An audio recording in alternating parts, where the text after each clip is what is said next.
I retired about 4 years ago, and that freed up a lot of time. I started knitting for a project we had here. It was an anti-bullying project called 100 Scarves, and that was in August and September of 2015, and after that I kept knitting. I had these extra scarves, and there are people that have needs. That's why we have a food pantry. That's why we have a free clinic. That doesn't just happen in isolated areas. The concentrations may be higher, but it does happen here.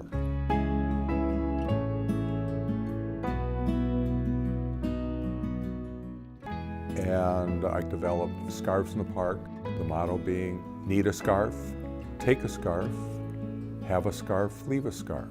I took clothespins and I drilled a hole through one of the back legs and tied some yarn through it, and those hang from the trees, and so I can clip on caps and mittens, and you know, sometimes you find the gloves with those double hooks, and I hook those together and just hang those over the limbs, and then I tie scarves and cowls. The first year, over 180 items were shared. This year, there's been probably 200, 220 that have been shared.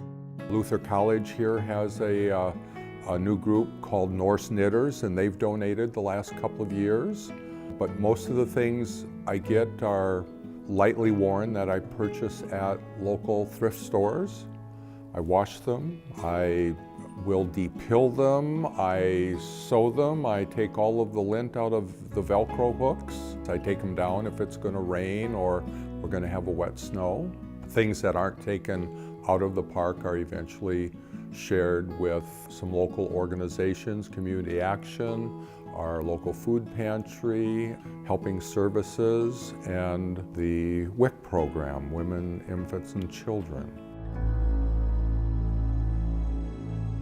Sometimes I get to hear the stories, and obviously they're very rewarding.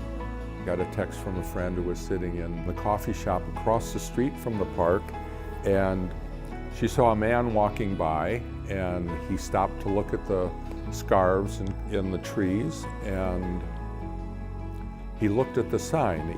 Each tree has a sign on it with the motto, and he looked at the sign, looked at the trees, looked back at the sign, took off his scarf, hung it in one of the trees, and walked away.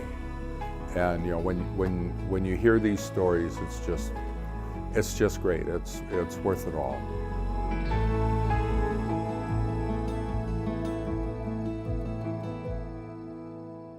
Whatever we can do to lend a hand to support our fellow human beings is where we should all be.